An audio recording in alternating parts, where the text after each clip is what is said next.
C'est un journal pas comme les autres. Je l'avais jamais lu avant que ça sorte. Nous connaissons tous le concept de revue humoristique de fin d'année et nous sommes tous convaincus qu'il date des années 60 avec les premiers bye-bye. Eh bien non. Sachez que c'est une vieille tradition montréalaise qui fêtera bientôt ses 120 ans.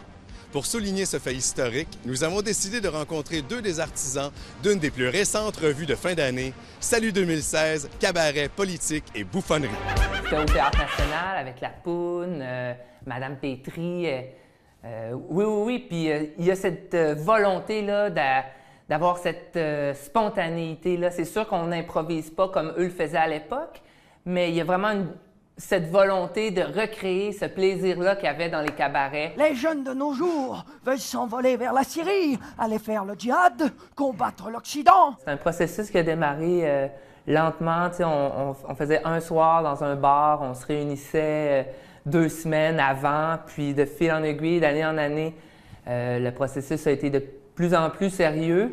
Puis ça nous a mené ici, ce qui était plus un spectacle underground ou on attirait quand même 1 millier de personnes pendant le temps des fêtes. Depuis le printemps érable, les Québécois, on dirait qu'ils s'intéressent davantage à la politique. Ça a peut-être été malheureux comme situation que ça vienne de là, mais le résultat est le même. Les gens s'intéressent plus à la politique. Dernièrement, avec les élections américaines aussi, tout le monde est au courant des élections. Donc, je pense que c'est très pertinent. Puis, les personnages politiques, veut pas, on a une relation amour-haine avec eux et on a envie de les retrouver dans des situations loufoques. On a envie de mettre en lumière leur travers. On veut les voir se planter sur scène, j'ai l'impression.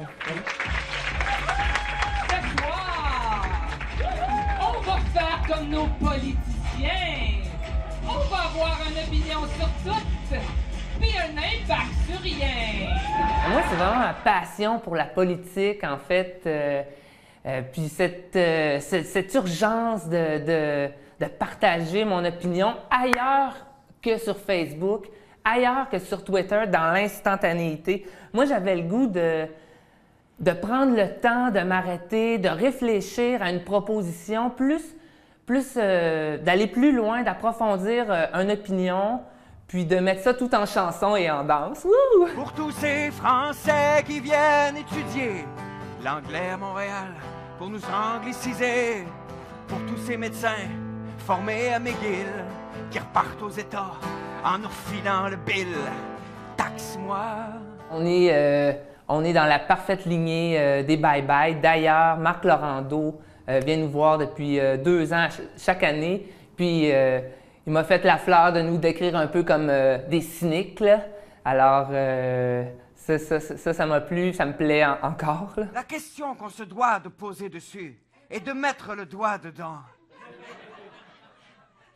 C'est pourquoi que le Canada n'est-il pas en train de devenir le pays que les gens à travers le monde ont toujours vu comme étant? Puis à cette question-là, j'ai répondu que j'ai un plan pour que les Canadiens-Canadiennes qui en voudront d'eux. Et ça, c'est exactement ça, ce que j'ai un plan pour faire. Toute l'année, on accumule des déceptions, on se fâche, on apprend de nouvelles. On s'entend, les nouvelles sont très souvent négatives.